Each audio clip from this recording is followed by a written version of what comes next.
So guys बात करेंगे एक American epic historic action film की जो डायरेक्टेड है रॉबर्ट एगर्स ने और बेस्ड है बेसिकली ऑफ लेजेंड ऑफ अमीन। बात हो रही है नॉर्थमैन की। The prince's neck when I found it. So guys talking about the Northman भाई, बेसिकली अगर आपको नहीं पता एक मिडीवल स्कैंडिनेवियन लेजेंड है जिसको एक डायरेक्ट इंस्पिरेशन है कैरेक्टर ऑफ प्रिंस हैमलेट, उसी पर ये बेस्ड है लेजेंड ऑफ अमीन। अगर आपको पता करना आप गूगल में चेक कर सकते हैं, बहुत जैसे लेजेंड अमेरिकन लेजेंड्स बहुत थे उनमें से ये भी एक लेजेंड है। तो एक कहानी है नॉर्थमैन की जो शॉट हुई है ड्यूरिंग 2020 में अगस्त से लेकिन दिसंबर 2020 के बीच में स्कैंडिनेवियन कंट्री, मतलब आप आयरलैंड की बात करें आइसलैंड में ही ये सारी मूवी शॉट हुई है। एंड बेसिकली फिर जब छोटे प्लेटफॉर्म्स हैं ऑनलाइन वेब सीरीज़ में सबसे ज़्यादा तगड़ा इन्हें प्रॉफिट कमाया है। बहुत सारी जगहों पर रिलीज़ भी हुई थी बट प्रॉफिट पहले कम था, बट बाद में इंस्पिरेशनल एक अच्छा खासा प्रॉफिटेबल मार्जिन इन्होंने कमा लिया है। तो ये स्टोरी जो है बेसिकली जिनको वाइकिंग्स पता हो या लॉर्ड ऑफ रिंग्स पता हो या आप समझ लें नाइट्स वॉच पता हो या ऐसी सीरीज जिसमें वो पुराना एक्शन हो विदाउट जो जंगल वाला स्टफ,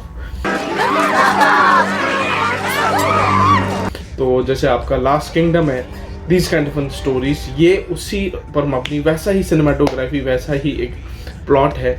आप देख सकते हैं पुराने पुराने रोम सीरीज आप जो देख सकते हैं किंग्स बादशाह की कहानियाँ। So this is that stuff. So let's discuss this. तो भाई मैं आपको सिंपल सा एक प्रोटोकॉल बताता हूँ। इसमें क्या होता है, एक भाई जंग जीत के घर आता है, सेलिब्रेट करता है, उसके एक एंडिंग टाइम होता है उस भाई का, दूसरा भाई इसका बास्टर्ड भाई होता है, सौतेला भाई समझ ले, and that what he does, he plots. जिस तरह सेलिब्रेशन होती है उसके सुबह ही वो एक छोटा भाई बड़े भाई को मार कर उसकी बीवी के साथ शादी कर लेता है और कहीं दूर चला जाता है। बट लकीली जो बादशाह का बेटा होता है वो जिंदा होता है, वो निकल जाता है बिकॉज जो छोटा भाई होता है बड़े भाई के जो भी हिसाब किताब होता है वो क्लीन करके तख्त पर बैठ जाता है। वो किसी को बोल देता है इस बच्चे को भी मार दो, तो वो बच्चा जो है वो प्रिंस आगे जाके रेवोल्यूशनराइज हो जाता है। वो फिर आता है वेंजेंस लेने के लिए, अपने बाप के कातिल को मारने के लिए। तो स्क्रीन आप मैं एंडिंग नहीं बताऊंगा, फिर आपको समझना पड़ेगा कि प्लॉट यही है। तो भाई अब चलते हैं आगे, डिस्कस करते हैं कि क्या क्या चीज़ें इसमें देखने लायक है, मुझे कितनी अच्छी लगी स्टोरी और इसमें क्या चीज़ें मुझे बेहद पसंद आई। भाई इस नॉर्थमैन मूवी में सबसे पहली चीज़ है जो मैं आपको दिखाना चाहता हूँ, सबसे पहले बादशाह किंग ऑरवेंडल। भाई ये है आपकी स्क्रीन पर किंग ऑरवेंडल और उसकी जो बीवी है गुडनूर, ये है निकोल किडमैन, ये है दोस्तों। अब इस किंग का एक भाई होता है जिसको कहते हैं फनोर। आप ये है वो जो शख्सियत है। अब किंग ऑरवेंडल की जो उनका जो एयर होता है प्रिंस होता है वो है जिस पर ये स्टोरी है, जो नॉर्थमैन को डेडिकेटेड एंटायरली है, वो ये शख्स है जो मैंने आपको पहले बताया आपकी स्क्रीन पर। एंड यही प्लॉट मेन है। और उसके बाद ओल्गा एक सॉसरेस आती है जो शादी करती है इसी प्रिंस के साथ, जब वो बड़ा हो जाता है वो आपकी स्क्रीन पर ये है। तो प्लीज़ मेक श्योर आप ये चीज़ें रिमेंबर करें बिकॉज आपको ईजी रहेगा ये वीडियो समझने में।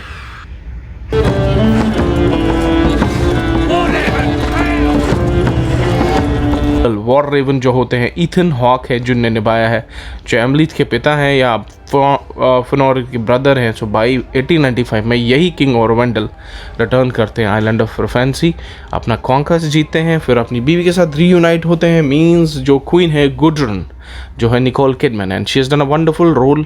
और इसके साथ इसके जो बेटे हैं प्रिंस एमलेथ, जिस पर ये कहानी मबनी है।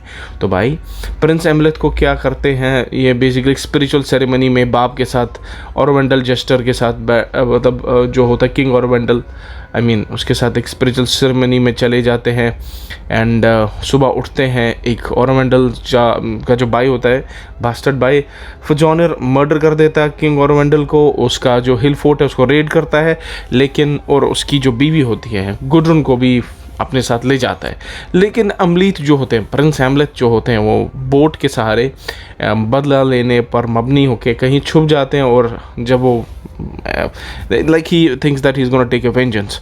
तो लेटर एमलेथ एक बरसकर जगह होती है, बरसकर मैं फिर से बोल देता हूँ, वहाँ पर बैंड ऑफ वाइकिंग्स मिलते हैं उनको। वाइकिंग्स आपको पता ही है आफ्टर एन अटैक इन गारद्राकी एमलेथ करता है काम। एमलेथ एक टेम्पल में एक सीरीज़ के साथ इनकाउंटर कर देता है वहाँ पर। आप मान लीजिए सॉर्सरस सीरीज़ उनको बताती है कि एमलेथ को एक रिवेंज लेनी है फ्लोनर जो उनके बाप के कातिल हैं, और ब्ला ब्ला ब्ला एक स्टोरी सुनाती है। तो एमलेथ को याद आता है एंड जैसे वो निकलते हैं, वो ओवरथ्रो हो जाते हैं, फिर वहाँ से निकलते हैं नॉर्वे से एग्जाइल में रुकते हैं आइलैंड में।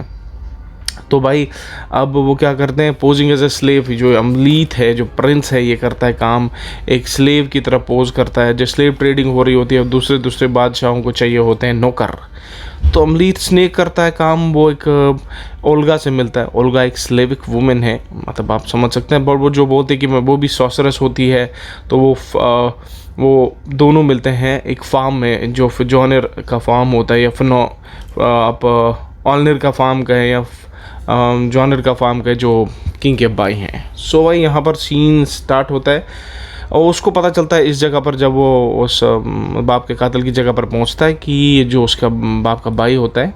एंड फाइनली उसने ही इसकी माँ के साथ शादी की होती है एंड इनका एक अलग बेटा है गुन्नर। उस रात को एमलेथ एनकाउंटर करता है एक मैजिशियन के साथ एक स्पिरिचुअल डायलॉग में, जहाँ पर उसके जो एमलेथ और लेट हेलमिर एक होता है, वो उसको बताता है कि भाई कैसे तुम्हारे भाई को मर्डर किया गया है, तुम्हारे बाप ने कैसे उनको मारा, ब्ला ब्ला ब्ला। एंड वो एक स्वॉर्ड के बारे में उसको बताता है, एक तलवार जो गेट्स ऑफ हेल से है। Dragon's fang, its bite can never be dulled, never broken nor bent. Its blade could only be quenched in human blood. Magical sword होती है द्रगुर। वो तो फिर वो कैसे वो द्रगुर को हासिल करता है वो आप मूवी में देख लेंगे। बैटल करता है तो एमलेथ का अंटर्स, वो एक माउंड में जाता है, वो ब्लेड निकालता है अनडेड माउंट ड्वेलर करके। तो फिर वही नेक्स्ट डे एमलेथ को सिलेक्ट करना पड़ता है एक गेम में। नेटल फार्म में एक छोटी सी गेम होती है, वो गेम बहुत वायलेंट हो जाती है जब गुनर जो उसका एक भाई होता है वो एक्सीडेंटली छोटा सा बच्चा फील्ड में आ जाता है। तो एमलेथ उसको बताता है एज ए रिवॉर्ड। फिर फनोर उसको सब कुछ ड्यूटीज़ अच्छी दे देता है कि चलो भाई अब तुम अपनी पसंद की लड़की भी चूज़ कर रहे हो, चलो और तुम ड्यूटी कर ही रहे हो। तो रात के टाइम पे सेलिब्रेट कर रहे होते हैं एमलेथ और ओल्गा, ब्ला ब्ला ब्ला। आप समझ गए, एमलेथ बहुत आदमी को मार देता है। तो कहानी यहीं से शुरू होती है। फिर इसकी माँ को पता चल जाता है कि भाई ये हमारा बेटा है एंड सब everyone gets to know what is happening. बहुत सारी किलिंग्स हैं इसमें एंड आप वो देख सकते हैं। Go. So guys, this movie is very epic. Like it has a contrast. बहुत मज़ा आ रहा है। 2 घंटे का टाइम आराम से ग्रिप कर लेती है मूवी। फिर ये जो एमलेथ होता है प्रिंस, ये फाइनली धीरे धीरे प्लान करके सबको आराम से मार देता है। एंड इसकी जो माँ है, इसको ये माँ को बताता है कि भाई मेरी एस्पिरेशंस क्या हैं, आप मेरी माँ है, माँ को बचाने आया हूँ। फिर लेकिन यहाँ ट्विस्ट हो जाती है, माँ इसको साइड नहीं देती। बोलते जैसे कि जो किंग था वो फोर्सिबली उसने उसको रखा था अपने साथ, वो खुश है जो ये किंग के भाई इनके साथ लाइफ गुजार के। एंड ये थोड़ा एस्टॉनिशिंग अजीबो गरीब चीज़ें हो जाती हैं। फिर ये तब भी रिवेंज उसको लेनी होती है अपने बाप की, ये तो मानता नहीं है। पर इसकी माँ डिक्लेयर कर देती है अपने जो इसके नए हस्बैंड हैं, जो सेकंड किंग होते हैं, फनोर को, कि ऐसे हो गया, ये मेरे पहले हस्बैंड का बच्चे का काम है, वो रिवेंज करने आया है। फिर ये आपस में लड़ाइयाँ होती हैं। लास्ट में आपको पता ही है फनोर भी हेड हो जाते हैं, उनका सर कट जाता है। इसी टाइम पर ये भी ज़ख्मी हो जाता है द प्रिंस। एंड उसको एक विजन आता है कि जो उसकी ओल्गा है, जो उसकी वाइफ है, उसके 2 बच्चे ट्विंस होते हैं। तो so their life goes on. ये इसका पहला पार्ट है, हो सकता है दूसरा पार्ट भी, I have no idea. But this is the most underrated movie. Like people are not, अब तो ऐप्स पे जो जैसे किस नेटफ्लिक्स पे है, HBO पे, I have downloaded through a different source. But मतलब people are not watching this that much, but it is one of the good movies. अब इनने जितना प्रॉफिट कमा लिया, but still I think it is one of the underrated movies.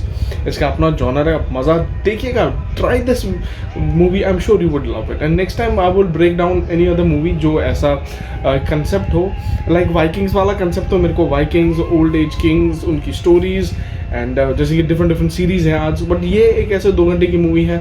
अगर क्योंकि series लंबा चलता है, लाइक वाइकिंग्स देखें आप, लॉर्ड ऑफ वो जो लास्ट किंगडम देख लें, एन नंबर ऑफ सीरीज़ हैं, रगनार मतलब बेस्ड सीरीज़ जो है, ओल्ड स्कैंडिनेवियन आइसलैंड टाइप, और ये जो वॉर बेस्ड मूवीज़ हैं। बहुत है, बट वो सीजन्स हैं, मतलब जो 4 सीजन 5वां सीजन आपको देखने का, अगर आपको शॉर्टकट में 2 घंटे में मूवीज देखनी है, इट्स एन फिनोमिनल मूवी। तो ये थी मेरी प्रेजेंटेशन, उम्मीद है पसंद आएगी। And get ready for game of thrones का 3rd एपिसोड आ रहा है, उस पर भी बातें करेंगे।